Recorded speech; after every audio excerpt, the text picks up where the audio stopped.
I'll give you an overview about the various corneal grafts which are present.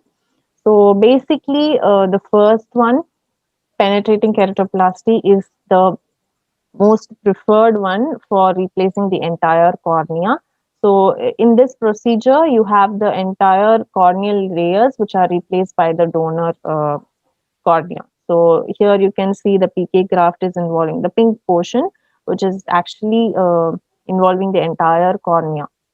If you look at deep anterior lamellar keratoplasty, this is actually preferred for most of the condition that does not involve the corneal endothelium. So, DALC will actually allow the replacement of the deceased recipient stroma with that of a donor stroma. So, when this transfer is done, the descemet membrane and the endothelium will be retained as it is. So, you will have the epithelium, Bowman's membrane, and the stroma to be replaced with a donor cornea. In case of a DSAEK, which is the Descemet stripping endothelial keratoplasty or Descemet stripping automated endothelial keratoplasty, you will have the Descemet membrane and the endothelium being replaced by a portion of uh, cornea, which involves a certain amount of the posterior stroma and the Descemet membrane and the endothelium. But if you look at Descemet membrane endothelial keratoplasty, it involves the transplantation only of the Descemet membrane and the endothelium. So the donor cornea tissue is the difference between DSAEK and the DMEK graft. So in DSAEK graft, you have the graft portion which involves three structures. That is the posterior stroma, some amount of posterior stroma, the Descemet membrane and the endothelium. But in case of a DMEK, you only have the Descemet membrane and the endothelium, which is present in the donor cornea. So these are the various grafts which could be performed.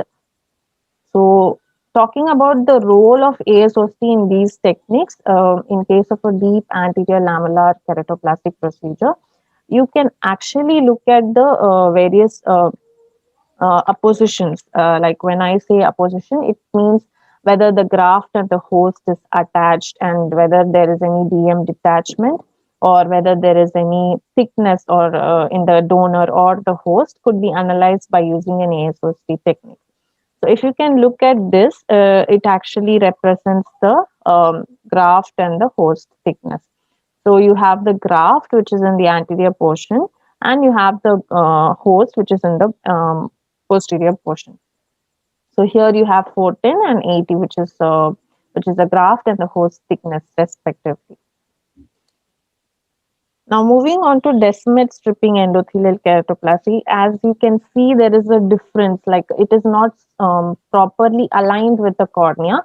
So as I told, there is some amount of posterior stroma as well, which is involved in the graft. So that is why there is some difference when you look at the structure as such. So in case of a Descemet stripping endothelial keratoplasty, we can look at the graft dislocation or when there is a graft failure, we will be able to look at it by using an ASOCT technique. So I will be showing a picture which shows the graft failure in the upcoming slide. So it is basically used for that purpose. And sometimes even DM detachment in case of Descemet stripping endothelial keratoplasty can also be visualized by using ASOCT.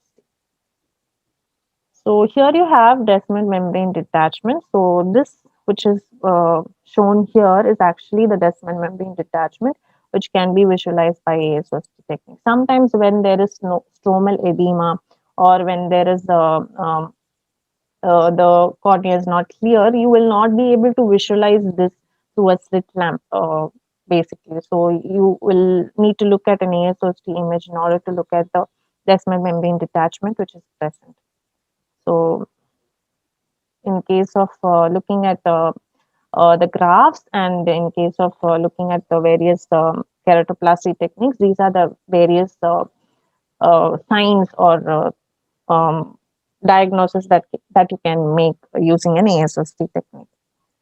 So as I already mentioned, you will be able to see the rejection or the graft which is not accepted by using the ASOC technique. If you can look at this, there is a perfect delineation between this the graft and the host. If you can see, this is actually the graft. This is a DACK graft, and this is the host cornea, but it is not actually accepted. It has been rejected, so that is why it is separate. So you will also be able to visualize this by using an ASO.